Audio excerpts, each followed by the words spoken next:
episode 487 of This Is Whole Life, and it's a Saturday morning edition. Not that that matters to you, but it matters to me because we have two very special guests that are first-timers to the podcast, and if you were paying attention last week, you may not know names, but you kind of have an idea of who it might be because we let the cat out of the bag. Unlike Melanie, who next week we still, at the end of this episode, will still not have any details other than the actual message because she doesn't give details. She makes us wait. I'll make something up. You're going to make something up? I'll make something up. And this week we talked about waiting, and that's coming up very, very shortly. But so just so we know who's here, obviously you've already heard from Melanie, Hi. Our worship pastor. And I'm going to let each of you introduce yourselves and then just give us a short synopsis of who you are. You're students, you're teenagers, but tell us a little bit about you so those listening get a little idea. Okay, I'll go first. My name is Sahira Miraj. I'm a sophomore. I attended public school, and I've been a Seventh-day Adventist my whole life. And I got baptized actually last year in April, and I just felt the Holy Spirit calling me to do this sermon, and I'm really glad that I was able to be chosen. Chosen? Yeah, I like absolutely. That. All right, next. Hello, my name is Andres. I also go to public school. I did this because although I grew up Seventh-day Adventist, the last few years, it's like now I realize I'm living for God. Yes. That this is all glory to Him. So. Wow. That's exactly what I was hoping for. So as we go through this, we're going to go through both your messages, and I'm going to give you a chance to, give some rebuttal, give some ideas. Where did the inspiration come from? But first off, thank you, because if you've ever gotten asked to preach before, it's like, okay, going to gear myself up, and you do it, and you're like, whew, I'm done. And now today you're like, all right, I've preached already once. I'm here doing the podcast in between, and I've got one more to go. Round two coming up. Yes. So thank you. We know that's a big ask, but first service was great. You guys just were amazing. What I want to do is, as we kind of go through this, is we don't often get your perspective, your generation's perspective on the podcast because, well, Lucas. School. I don't even know. Lucas, you're not 30 yet, are you? What? How old are you? 29. Okay, so we have 29 is the youngest person weekly on the podcast. I'm the oldest at 54, and Melanie is perpetually. I'm also 29. I was going to say Melanie's perpetually 29. Somehow my children are older than I am, but And Ken's not here to defend himself, and I don't remember. He's a couple years younger than me. Yeah, he's a year younger than I am, almost exactly. Okay, so he's 28. So that is perfect. So we do have some younger voices, but we don't have your perspective. And so a lot of what I want to talk about and ask you about is because I think people genuinely are curious. If you don't have kids your age, then they might be wondering, what does a whole life teenager, what do they think? What's their life like? What's their perspective? And we'll start with the waiting that we already talked about. So, Hiram, in your message, you talked about Jacob, which is like Jacob and Rachel and Leah is just a messed up story. Yes. And I didn't know how old you were, but that was a very clever way of kind of setting the idea of exactly how long 14 years is. Exactly. You work 7 for Rachel, but you get Leah. And then you work another 7? Right. I don't think that happens in today's world. They'll be like, fool me once. First of all, if you're working for a wife in today's world. Well, okay, right. But maybe not. Something's not right. Maybe not a wife, but maybe a promotion. I don't know, something. Yeah. But 7 years. And then you're like, well, that's almost as long as I've been alive. Exactly. I'm 15. I'm 15 years old. That seems like a long time. 14 years? Right? That's insane. Puts it in perspective, right? Apparently true love is all I'm going to say, right? Apparently true love to do that. But in the waiting, and, like you said, you're 15. How do you approach the waiting that you've seen in your life when it's like kind of that same thing where, God, I'm pretty sure we saw, what was it, Geo? Yeah. Mm-hmm. Doing in the skit, like, I know where I'm going. Rocky Road. This sounds fun. Let's do it. And, something like that in your life where the wait has seemed long. How do you approach that? And how do you stay connected with God while you're in that moment? While I'm waiting, let's say, and I mentioned in my sermon, I mentioned the waiting for baptism, the Mhm. waiting for the track team getting bumped up. I think that I approached it at first. I was like disappointed in certain aspects. I was like, God, why is this not happening? I really wanted this to happen. How long do I have to wait? But I have to remember that it's God's plan, it's God's timing, it's not my timing. So I have to keep praying about the situation. I can't let it burden me down. So that's the way I approach it. I pray about it. I pray about it first, and then God shows me signs. So, in order to see the signs, that would seem to connotate that you would have to be checking in with God on a pretty regular basis about it, right? Yes, that does mean um, like just praying about it. And if I see something, the next day that is in the situation, and I'm just like, wow, that was God. That happens to me a lot, and I feel like that will happen to a lot of people if we just if we keep that faith and we can keep pushing, knowing that it's God's plan for us. I love it when you see something that God has, something you've been praying about, something that, he knows whether you articulate it expertly or maybe in the way that as well as you think you do, but then you see those come to fruition. That's pretty exciting.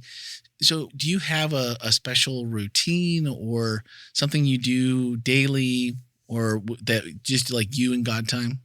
Yes, I do. I have my devotion like every morning, every night, and I feel like that helps me go through my day because what was it? It was 2 days ago. I was listening to a sermon in the morning, and it kind of helped me through my day, listening to this speaker, something that I'm going through, and it just helps and it changes my perspective. And also praying, the Bible says to pray without ceasing.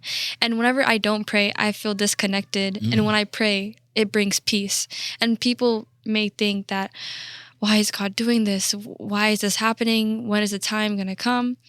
And you just have to trust, like, God will bring that peace for us. He's the only person that can fill that void in our heart. Nice.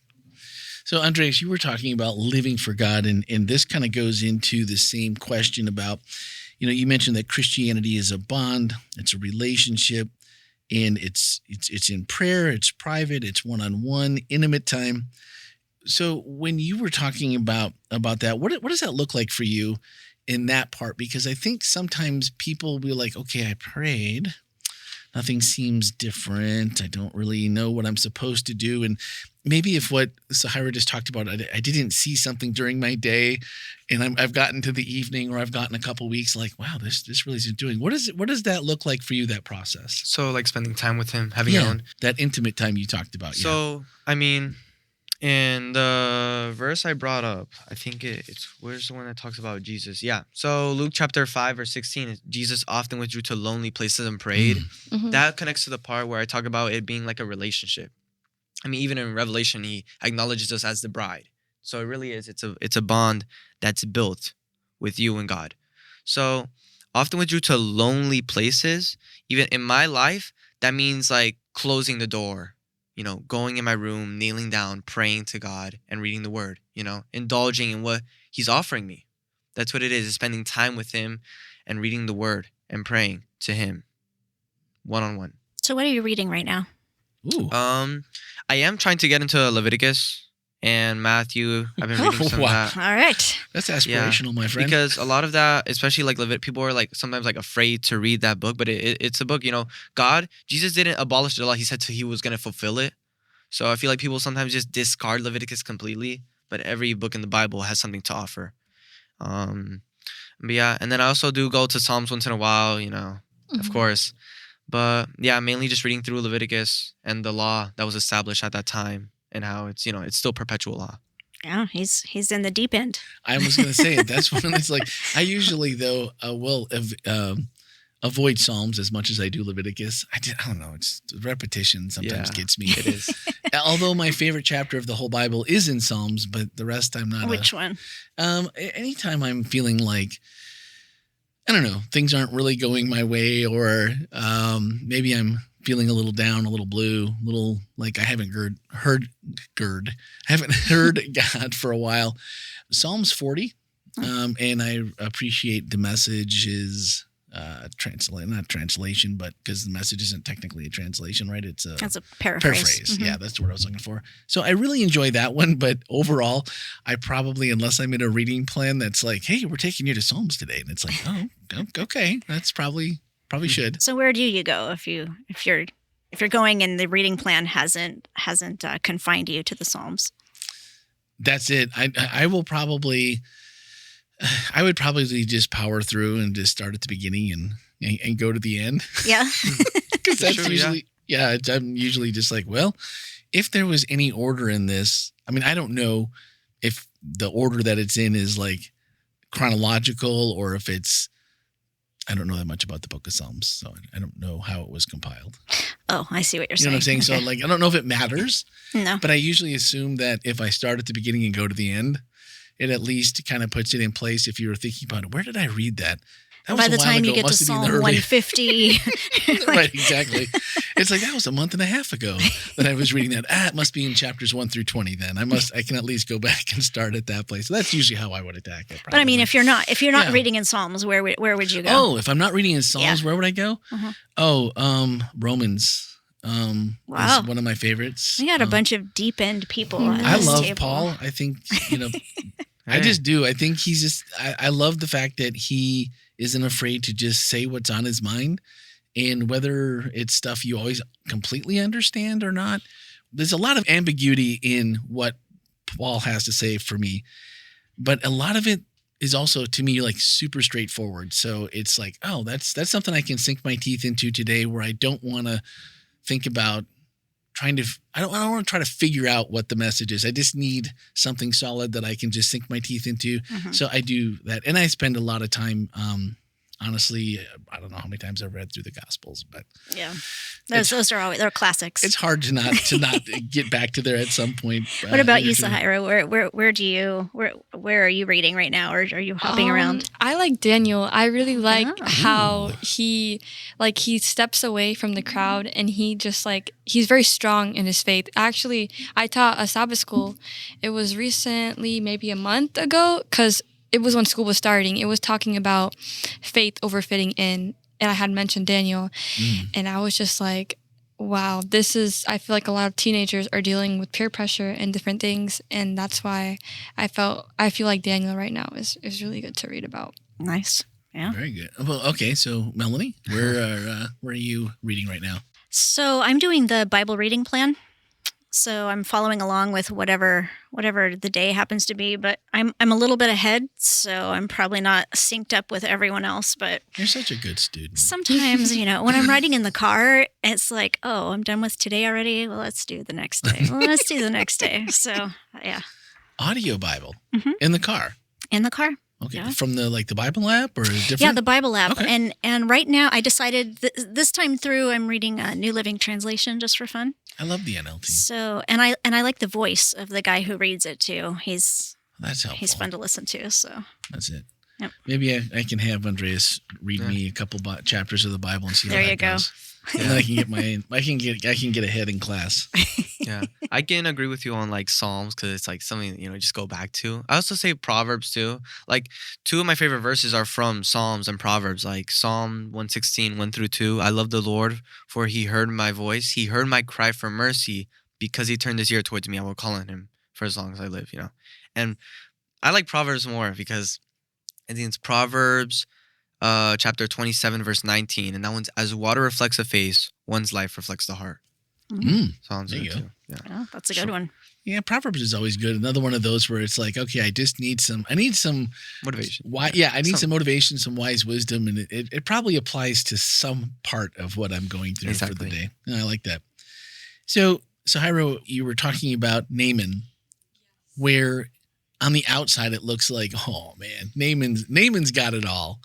Naaman's got everything you could possibly want. He's an important person. He commands people.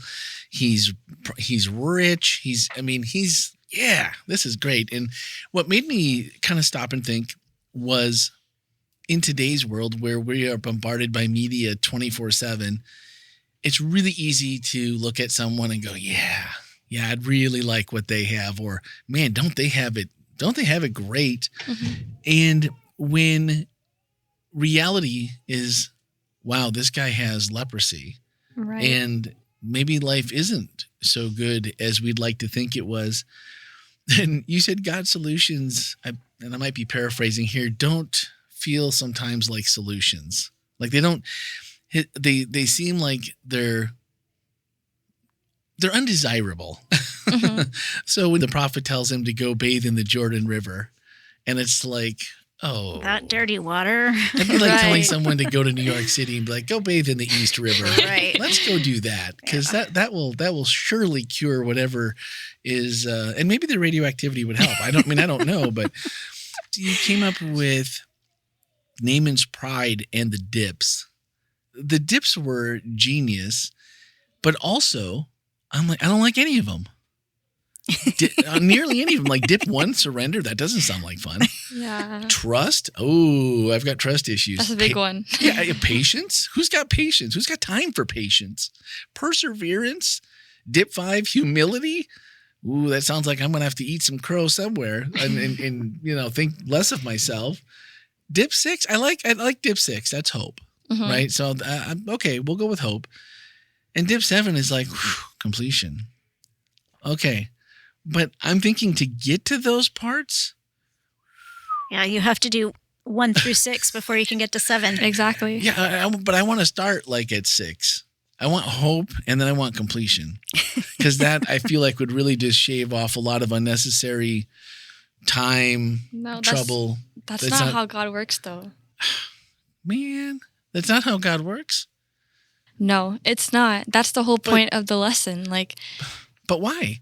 Why do I have to start at surrender?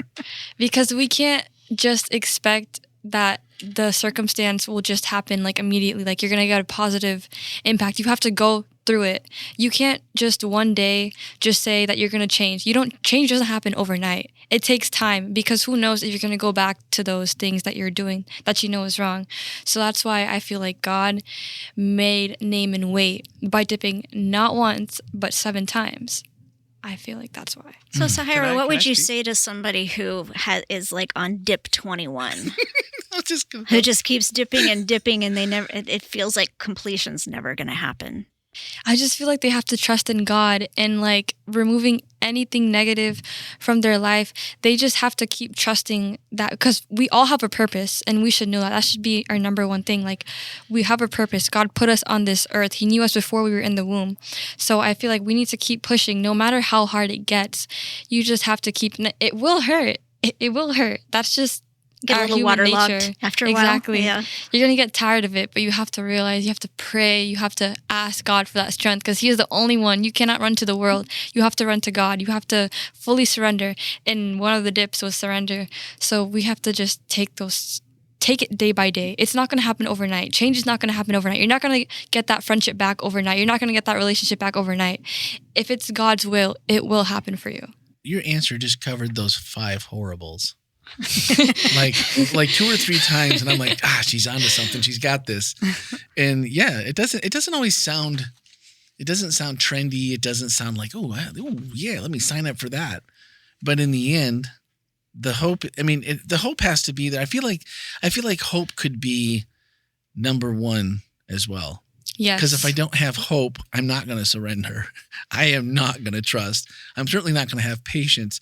So Well, that's what gets you in the river sometimes, I think. yeah, maybe I like that. So Andres, maybe you had a comment. No, yeah, on the first part you're talking about like skipping to step 6. Like Sarah was saying, it is a process, like you've probably heard the saying, it's like, if you ask for patience, if you pray to God, He'll put you in a place where you need patience.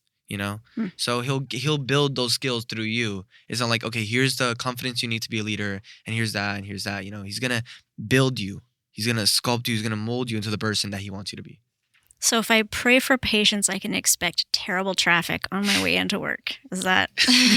I was like, what happened to the vending machine where I'm like, ooh, patience, $1.50. I'll take 2 of those, please. Yeah, It's exactly. not that, isn't it? No. Man, you guys are killing me this morning. I'm telling you. But it's good. You're right. I think the thing how do you see people, maybe your peers here at WholeLife, peers at school, Mhm. support each other when you're in, like Melanie said, you're in step 21 and you're feeling a lot waterlogged, and you're like, okay, fine. I mean, I still have hope. I've been persevering. I'm doing my job. Mhm. I don't think too much of myself. I'm like, okay, I told you, mold me, do me, with me, whatever whatever you want, God. The trust, though, the trust is starting to wane a little bit thin because the perseverance is only just like a tick higher than the trust right now. How do you see people in your generation and your peers like supporting each other? Because I think it's something that my generation hasn't done very well in the past. And I'm just curious how you guys might see that right now. Like how people support each other. Let's now. say you're at, I don't know, you're at youth group or an event, or you're at school and, you see somebody that's down and you know that they're a believer or not. Like, but Mhm. how do people now, your age, how are they supporting each other and on the journey? Are you talking like journey, like spiritually? Yeah, you're deep in the struggle and you can see it. Is it something you're comfortable, or do you see others being comfortable? Like you guys are both at public school where there may not, not everyone obviously is going to be a Christian. And not that if you're at a Christian school and everyone may not be Christian either. That's not a foregone conclusion. But are people willing to talk about their faith? Are people willing to say, man, can I pray with you? How do you see people supporting? There's so much variety, especially like in religion and even like, denomination as well. Overall, I think people are just in my generation just afraid to talk about it. I think people, they approach it too simply, and there's so many lukewarms, especially I see in school. I would even like so many people that I know, it'll be like, oh, I go to church. Is that like, can I go to heaven? It's sad, to see people in that. And like, I want to be, that's why God, sends us to be the salt of the earth, the influence that he wants us to be in the space that we're in. So even I have friends that are Muslim and atheists as well. And I'll explain to them why I believe what I believe in. I'm not afraid to talk about my faith like at all. If they say something about their faith, I'm be like, I'm going to talk about my faith. And I believe in where you choose what you want to believe in. But there's people where they talk about respecting other religions. And like, it's true. But if I see someone like on a path astray, I'm not just going to let them, I don't want to be disrespectful. I'm not going to leave them on that path. I want to bring them to the truth, which is Jesus is the way, the truth, and the life. And show them, Yes, and I feel like sin is very normalized in this generation, and it's very hard to surround yourself with good influences. So that's why God calls us to plant those seeds. And me personally, if I see someone having a bad day, I'll try and cheer them up. I'll invite people to church. And there is, like Andres said, there's a mix of people. There's some people who think that it doesn't matter what we do right now. We're young. We can always repent in the future. But that's not the truth. Everything starts now. From the day you're born, it builds your character. Who you are right now is going to shape who you are in the future.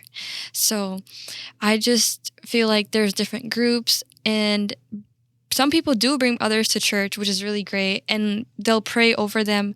They'll be like, hey, like, whatever you're going through, I can pray for you. And some people may not accept it because they may think, oh, I'm too lost. I'm a lost cause. No, the truth is you're never a lost cause. God, you're never too much for God. God, like, his love is unconditional. Never too much for God. That's it. I think even if you're not in a place where this is a message I'm really looking for, or a solution, as it were, to my problems and what I'm going through, but if someone were to say, you're never too much for God, that's at least a head scratcher for me.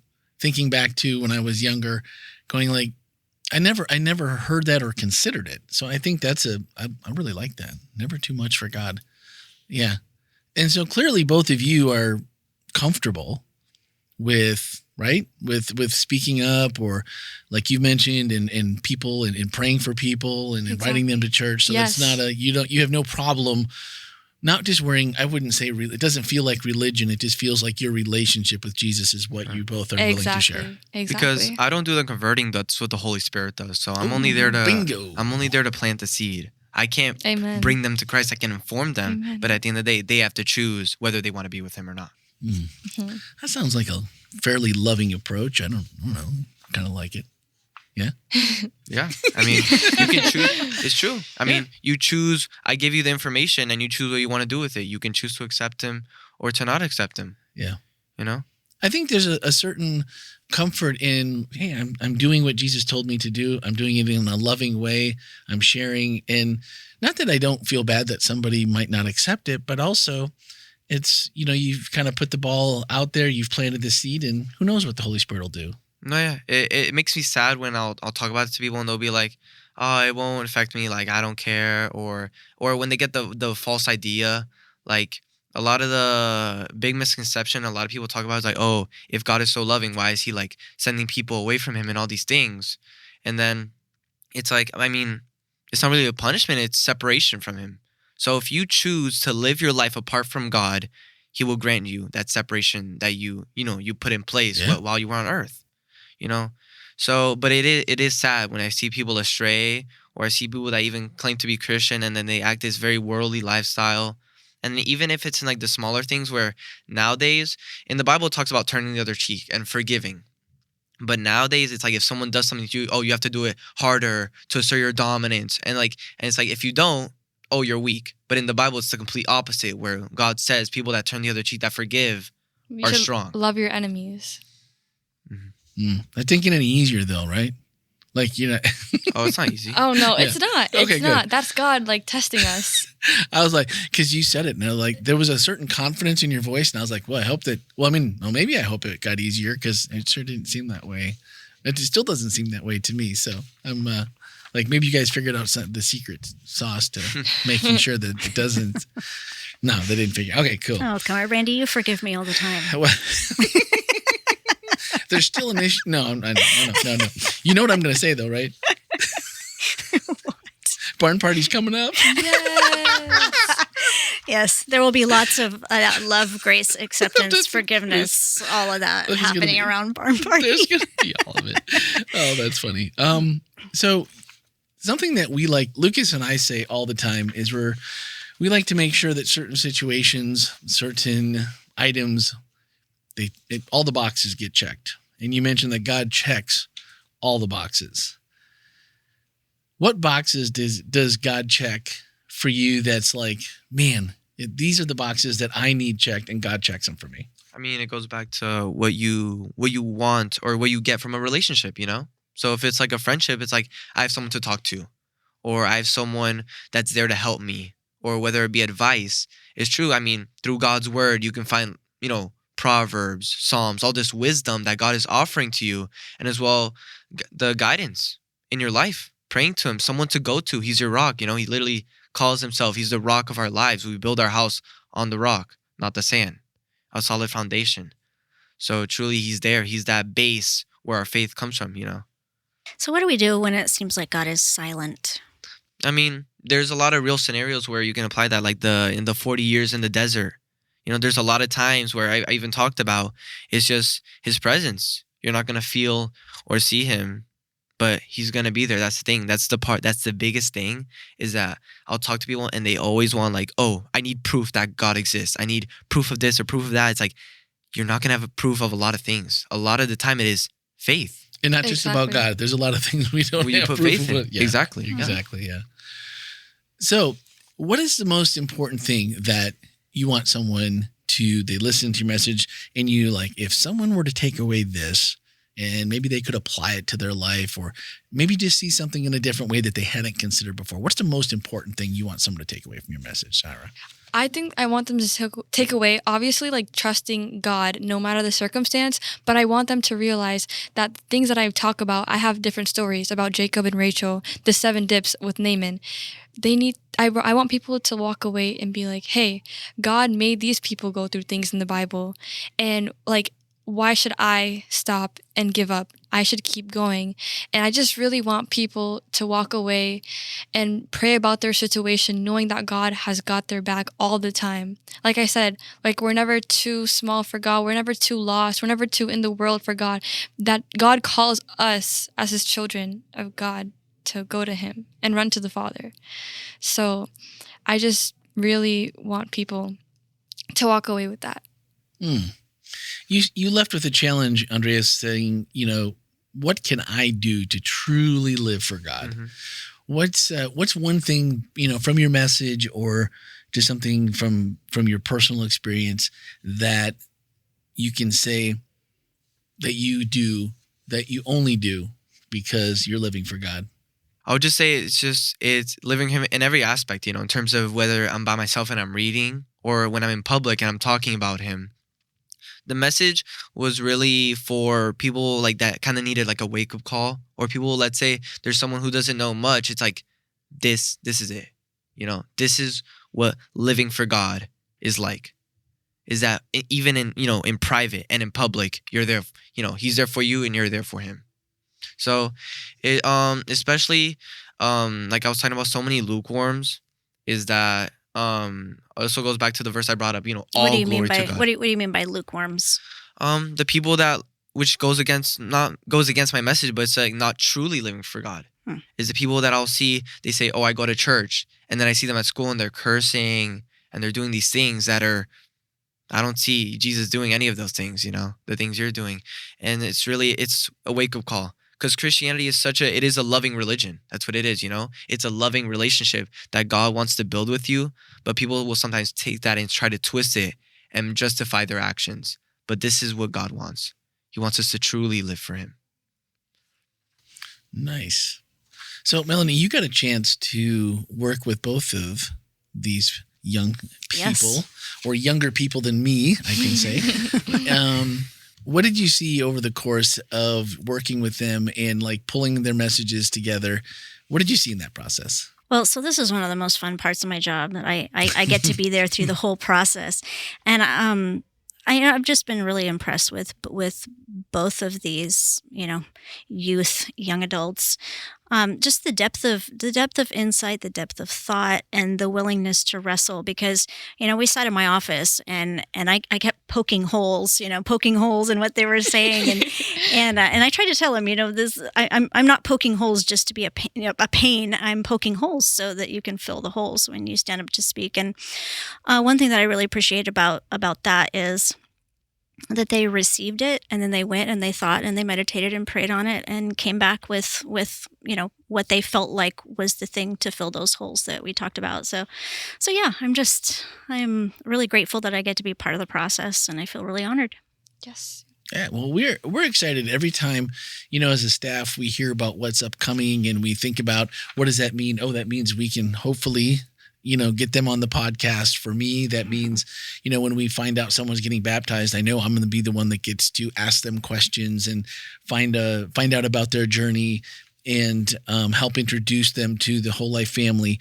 And when it comes down to people speaking up front, it's something that we really take very seriously here about who gets to speak from the front here, because that's we have a certain way that we do it. We want all of our messages to, be safe and be appropriate, aligned with our values, and be biblical and all those things. And so for me, that's one of the coolest things is, A, I get to meet some new people on the podcast, and 2, we get to hear from someone else. It's like the Voices of WholeLife series is one of my favorite, because we always end up meeting new people and getting to bring them in and talk to them on the podcast and getting their perspective from up front. So I was looking forward to it today, and you guys didn't disappoint. It was fantastic. So thank you for what you did. Thank you. Okay, I guess that means next week. Dun, dun, dun, dun. Next week.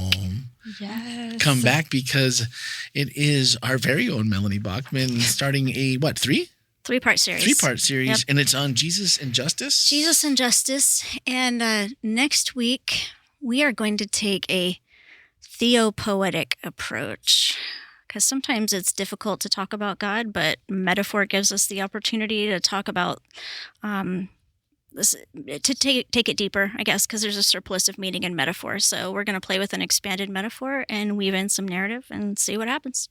Possibilities. I like possibilities.